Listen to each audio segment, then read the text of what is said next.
Bentornati tutti in questo nuovo video. Come vedete stiamo recuperando ferro. Allora, abbiamo tracciato qui, che si vede poco, la sagoma della chiusura della macchina. Ok, magari questa la giriamo. Ok, per tutta l'altezza. Il ferro in più di lì lo lasceremo perché dobbiamo scendere, fare questa sagoma. Questa qua è una linea più o meno indicativa.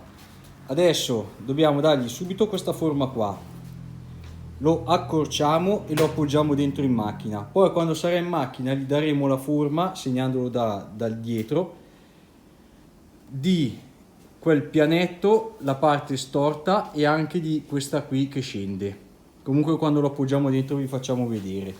Quindi adesso plasma alla mano e tagliamo fuori tutta la sagoma.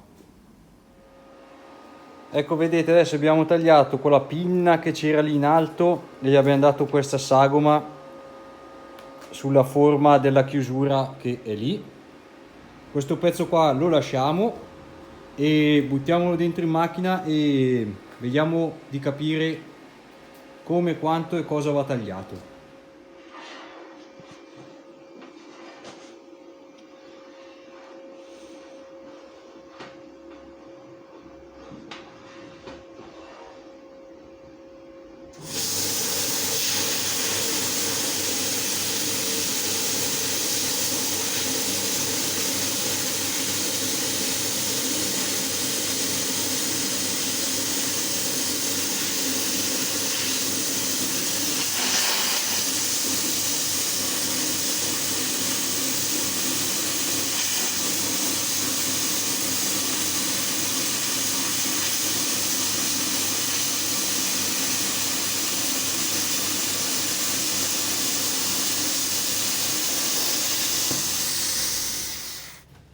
Ce l'abbiamo fatta, è incredibile, è montata e in buona tolleranza. Un risultato migliore non lo potevamo sperare. Bene, molto bene. Vedete, montata, i suoi scarichi, la sua forma di bella giusta. È stata una bella vittoria per noi. Ok, allora adesso decidiamo se fare questa piastra qui per completare la parte davanti oppure se fare questa qua dietro che manca, perché sarebbe buona cosa farla prima di saldare questa qui. Quindi adesso decidiamo e andiamo avanti che così che va più che bene. Allora, come potete vedere siamo partiti facendo questa lamiera perché praticamente questa lamiera qua sotto la faremo dopo aver saldato questa qui e questa, di modo che se ci dovesse essere qualche problema, quantomeno questa qua è un pochino più lunga di quello che ci serve. Se vediamo con la saldatura che ci sono dei punti che facciamo fatica a raggiungere o altro, con la lamiera andremo a compensare, diciamo.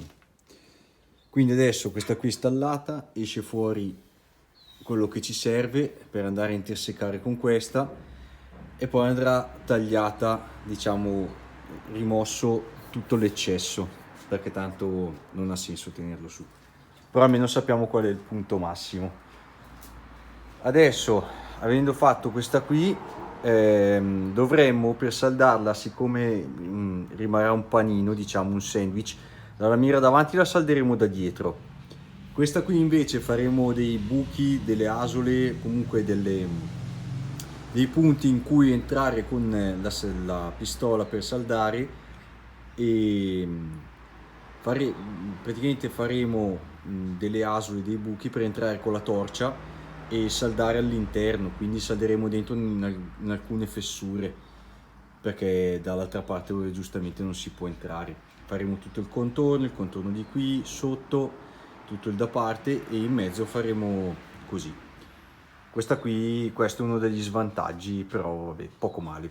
E la stessa cosa andrà fatta qui praticamente, buchi, asole e quant'altro, e monteremo le lamiere, perché preferiamo tenere sana questa, che è la parte interna e quella critica, questa qui comunque sia una lisciata gliela possiamo dare e non è proprio un grosso problema. Quindi adesso partiamo con questa e vediamo di finire.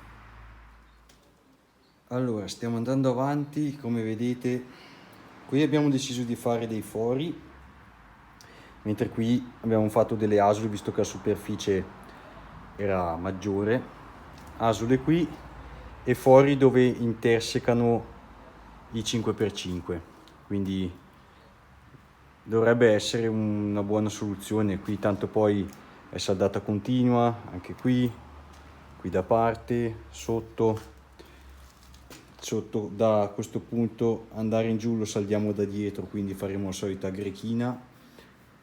Dovrebbe essere un buon setup, diciamo. Poi vediamo un attimino, appoggiandolo in macchina, se non ci piace aggiungiamo qualcosina qua e là. Quindi adesso togliamo anche quella lì, facciamo lo stesso lavoro che è stato fatto su questo e andiamo avanti.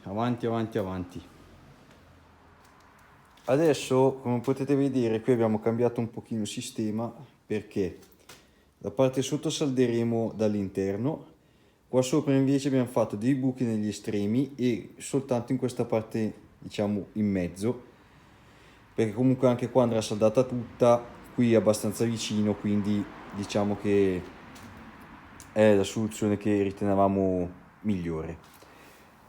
Quindi adesso si parte e saldiamo tutto, si parte a saldare, sarà lunga e molto noiosa, però è da fare anche questo, quindi sottosaldare e vediamo un po' che aspetto avrà alla fine questa macchina.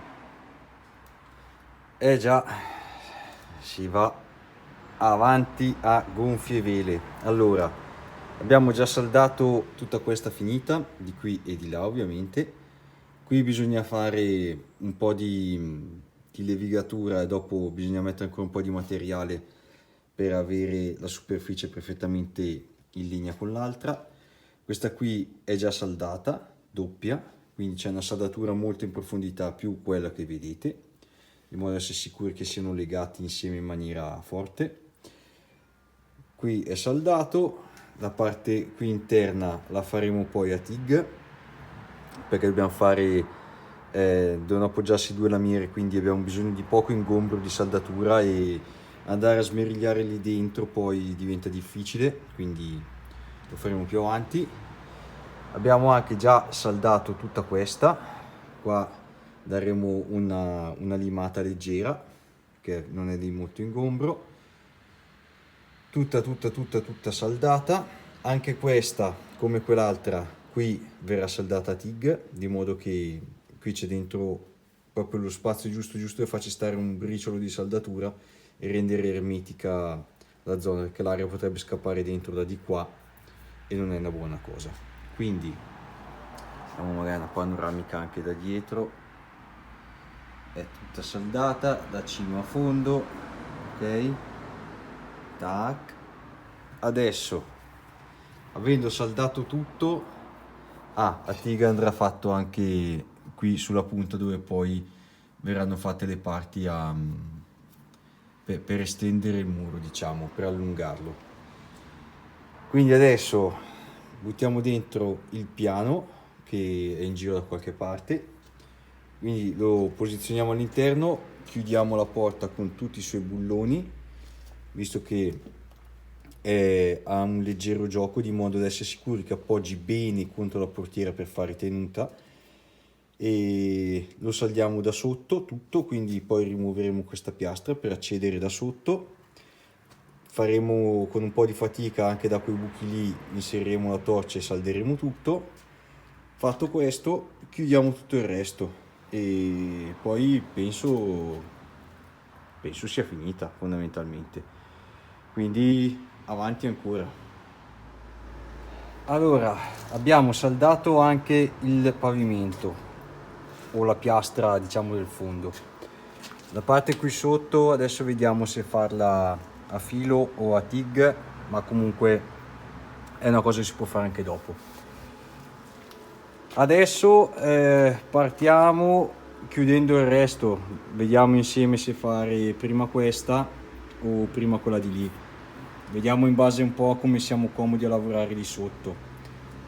Quindi l'ultimo piccolo sforzo e abbiamo finalmente finito. Allora, come vedete abbiamo saldato tutto quanto di qui e anche di qua completo, interno ed esterno. Diciamo che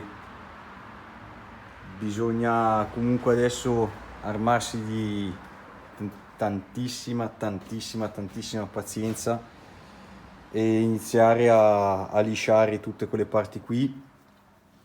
Poi, come in questo caso qua, vedete ci sono vediamo se mette a fuoco, ok, ci sono delle imperfezioni, bisogna risaldare sopra ancora fino a rendere la superficie il più liscia possibile. Bisognerà fare un po' di lavorazione qua negli angoli, sotto, lisciare più e più volte, però pensavamo peggio. Qua adesso bisogna fare dei tappi qui all'interno, un tappo qua all'inizio, tante piccole stupidate che porteranno via parecchio tempo. Vediamo, qui tutta saldata, qui è saldata tutta quanta, qui così, interna forse l'avevo già fatta vedere, tutto lì, tutto là dentro, ok. Quindi diciamo che in linea di massima è a posto, è solidissima. Fa un buon rumore di solido da tutte le parti. Questa qui che vedete non è ruggine della piastra, ma è un po' di limatura che si è appoggiata sopra e ha fatto un lieve strato di ruggine, ma se fate così praticamente poi viene via. Proprio una cosa molto superficiale. Adesso qua è lunga, è veramente lunga, perché deve venire perfetta, a posto, completamente liscia, e una volta che sarà a posto questa parte qui potremo pensare di affrontare tutte le piastre posteriori. Anche quelle saranno belle toste, che daranno parecchie ore di saldatura, ma veramente tante. E dimenticavo, qui adesso siccome le piastre ci vorrà parecchio tempo ad averle, perché tra che dobbiamo fare quel lavoro lì, qui dobbiamo decidere se farle in un pezzo unico, in due pezzi, e dobbiamo un attimino vedere la parte qui dietro, è da rivedere un attimino, poi vedremo insieme perché. Dobbiamo anche magari nel mentre finire tutto il discorso dello sterzo, quello col telecomando là sotto. Vedete lì c'è anche il freno a mano, non è più stato finito. Qua sotto bisogna fare ancora i fine corsa per gestire la sterzata con il telecomando, per non spaccare la scatola guida eccetera. Abbiamo inventato anche di rifare i mozzi anteriori, farli più massicci, ricavati dal pieno, con questo cerchio a 5 fori, questo qui, contro al cerchio in lega che non ci piace tanto, perché durante gli spostamenti qua è tutto stressato, quindi deve essere tutto più massiccio e solido possibile, e ci sono parecchie cose ancora da fare, quindi tutta la parte di pulizia eccetera di lì la facciamo fuori camera, poi voi la rivedrete probabilmente a posto finito magari aggiungeremo qualche foto alla fine di questo video, lo vedrete nel prossimo. Quindi concluderei questo video qua, che è stata è stato un bel colpo di mano comunque. E niente, io vi ringrazio tutti quanti per averci seguito, vi ringrazio per il vostro continuo supporto e ci vediamo al prossimo video. Ciao a tutti. Sorpresa di fine video, è tutta smerigliata e quello lì che vedete è solo ferro. Alla prossima.